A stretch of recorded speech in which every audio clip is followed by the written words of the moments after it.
Bonjour Jean-François Bodin. Bonjour Nicolas. Retour ce matin sur les annonces d'Elisabeth Borne et sur l'avis du Conseil d'État. Vous recevez le député de la seconde circonscription. Nicolas Metzor, bonjour. Bonjour. Et merci d'avoir accepté notre invitation. On va revenir évidemment sur le dépôt de ces textes par la Première ministre Elisabeth Borne. Avant peut-être de rentrer dans les détails, parce qu'on s'aperçoit que ces textes ne sont pas parfaits et ne vous correspondent peut-être pas tout à fait. En quoi c'est une étape importante pour vous que ces textes, et notamment sur le dégel du corps électoral, soient aujourd'hui proches de passer devant le Parlement ? Écoutez, on passe quand même de la préhistoire à quasiment l'ère moderne, puisque, vous vous rendez compte, en Nouvelle-Calédonie, le corps électoral était gelé. Il y a des personnes qui sont présentes depuis 25 ans en Nouvelle-Calédonie qui ne peuvent pas voter. Aujourd'hui, on va le dégeler. C'est l'engagement de l'État de réformer la Constitution et le texte est dans les circuits. C'est-à-dire qu'au bout d'un certain temps en Nouvelle-Calédonie, des citoyens français vont intégrer la citoyenneté calédonienne. Alors 10 ans, c'est beaucoup, c'est long. C'est pas ce qu'on avait demandé. Vous avez demandé 5 ans. Nous, on avait demandé 5 ans. Mais l'État, faute d'accord, a privilégié l'équilibre qui avait été trouvé lors des accords de Nouméa, 10 ans glissants. C'est beaucoup, mais le principe politique que la citoyenneté calédonienne est ouverte aux gens qui viennent de l'extérieur est une grosse victoire pour nous.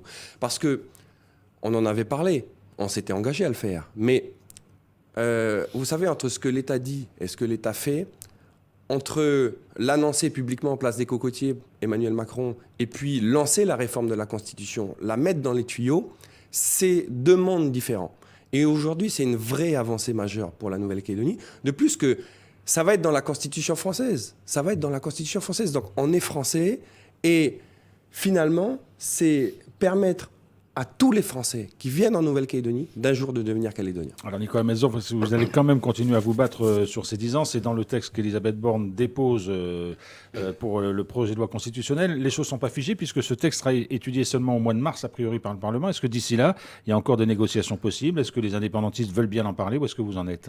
Alors, déjà, le processus, c'est quoi ? C'est un texte qui est proposé par le gouvernement et qui doit être voté par le Sénat et l'Assemblée nationale. Donc ça va arriver chez nous. Enfin, là où je siège avec Philippe Dunoyer, etc. À l'Assemblée nationale. À l'Assemblée nationale. Et c'est les députés et les sénateurs qui votent le texte. Donc moi, mon travail déjà, c'est de m'assurer que tout le monde vote bien le texte. Donc je repars à Paris le 15 parce que c'est la rentrée de l'Assemblée nationale pour refaire la tournée des popotes et bien réexpliquer pourquoi c'est important de le voter. Je vais rajouter un point que je vais demander à mes collègues de porter avec moi lors du débat. C'est la meilleure répartition des sièges au Congrès. Parce que là, pardon, Nicolas Metzor, mais le projet de loi déposé par Elisabeth Borne s'inspire d'un avis du Conseil d'État. Voilà. Et sur ce point-là, le Conseil d'État, on ne va pas dire qu'il est flou, mais il n'est pas non plus très précis sur la représentativité des élus au Congrès. Le Conseil d'État, qui, son nom l'indique, Conseil d'État, dit sur le dégel, c'est obligatoire, vous devez le faire. Et sur la répartition des sièges au Congrès, dit ce qui se passe n'est pas bien, c'est pas conforme à la représentation du peuple en Nouvelle-Calédonie. Mais vous n'êtes pas obligé de le modifier, mais vous pouvez le faire quand même. Enfin voilà, c'est un avis de juriste. En tout cas, avec c'est ça, pas vous dans pouvez le faire tout ce que vous voulez. Voilà. En tout cas, c'est pas dans le projet d'Elisabeth Borne. Non, du coup, le Conseil d'État dit ce que je viens de dire, et Elisabeth Borne a décidé de faire que le dégel et de ne pas intégrer la répartition des sièges au Congrès. Ça, pour nous, c'est une faute. C'est une faute, et on ne peut pas l'accepter comme ça.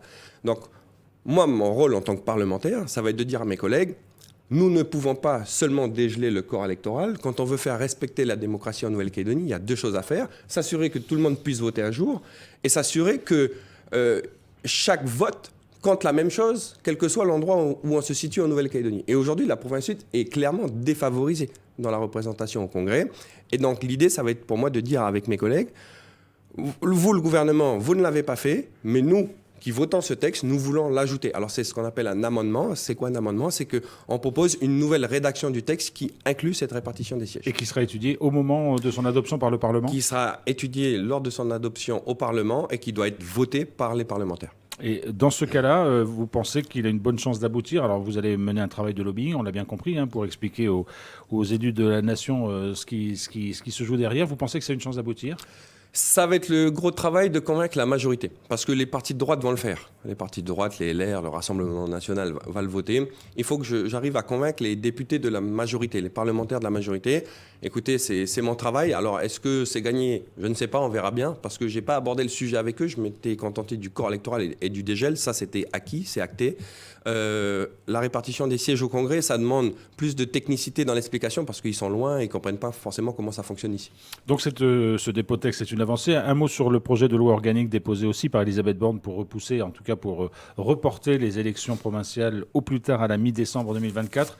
Cette fois-ci, on est sur un calendrier que vous pensez définitif? Parce qu'on a entendu certains indépendantistes dire non, mais en 2025, ce serait mieux. Ah non, mais c'est fini ça. Il n'y a plus de 2025. Le projet de loi organique, il dit au plus tard le 15 décembre 2024. Au plus tard. Au plus tard.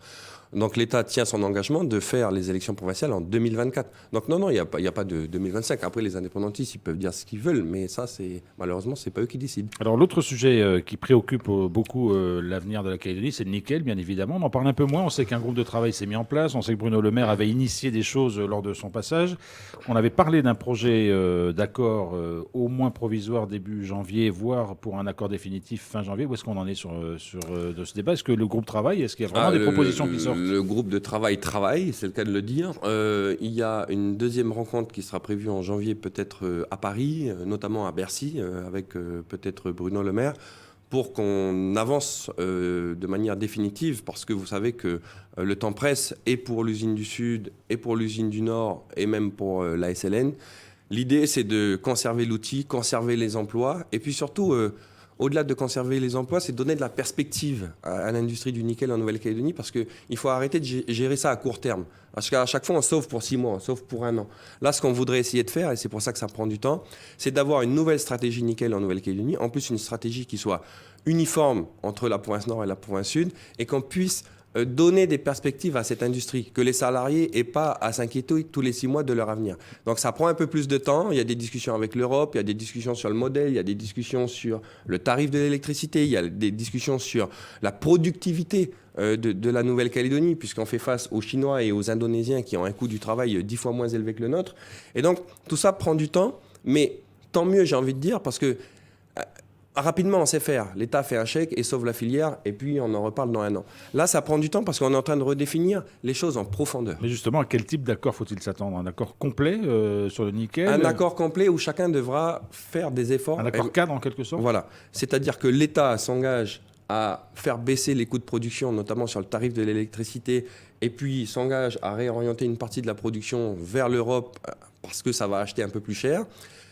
Les Calédoniens s'engagent à augmenter la productivité et leur compétitivité, et les industriels s'engagent à remettre un peu la main à la poche, parce que jusque-là, ils sont quand même très frileux. Alors on sait qu'il y a des urgences pour les industriels. On parle pour certains d'un manque de trésorerie assez rapidement, peut-être même en janvier. Est-ce qu'on est encore dans le timing pour faire en sorte que les usines soient sauvées? On est encore dans le timing. C'est un timing qui est serré, mais pour l'instant, on avance de manière à ce que ça soit prêt au moment où il faudra être prêt. Donc, pour l'instant, ça va. Dernière question, Nicolas Metzdorf. Vous allez siéger au Congrès ce matin. On sait qu'il y a un certain nombre de textes sur les réformes fiscales qui vont être étudiées. Vous avez dénoncé avec vos collègues un matraquage fiscal de la part de la majorité indépendantiste du gouvernement, et vous allez dire que vous allez vous opposer par tous les moyens à ces textes. C'est quoi tous les moyens? Écoutez, vous vous rendez compte, la taxe sur les carburants, elle peut aller jusqu'à 20 francs par litre. 20 francs par litre. Mais quel Calédonien aujourd'hui est capable de payer 20 francs par litre de plus que ce qu'il paye déjà? La taxe, là encore, sur le sucre, en soi-disant, c'est pour lutter contre la consommation de sucre. Mais si on veut lutter contre la consommation de sucre, on régule les taux de sucre dans les produits, on ne taxe pas. Ça, c'est juste pour mettre des sous dans les caisses sociales, c'est tout. Donc c'est un mensonge. Donc on est là pour ponctionner les Calédoniens. On ne peut pas réguler les produits d'importation sur la teneur en sucre. Non, mais par contre la production locale, on le peut. Et puis elle est demandeuse en plus, la production locale, sur ces sujets-là. Donc on va s'opposer par tous les moyens, c'est-à-dire qu'on va faire des deuxièmes lectures, on va contester les textes sur tous les plans juridiques possibles, de manière à ce qu'on puisse les décaler en 2024. Et vous savez que quand une réforme fiscale est votée en année N, elle n'est pas applicable en année N. C'est-à-dire que si elles sont votées en 2024, elles ne sont pas applicables en 2024, mais en 2025. D'ici 2025, on espère avoir regagné les élections. on aura repris le pouvoir et on supprimera bien sûr toutes ces augmentations d'impôts. Donc c'est ça la stratégie. Sur la taxe sur les carburants, elle a déjà donné lieu à une deuxième lecture. C'est déjà une deuxième lecture, donc voilà. ça, il faut essayer de la shooter dès aujourd'hui. Nicolas Metzdorf, le député de la 2e circonscription, merci beaucoup d'avoir été notre invité ce matin. Merci.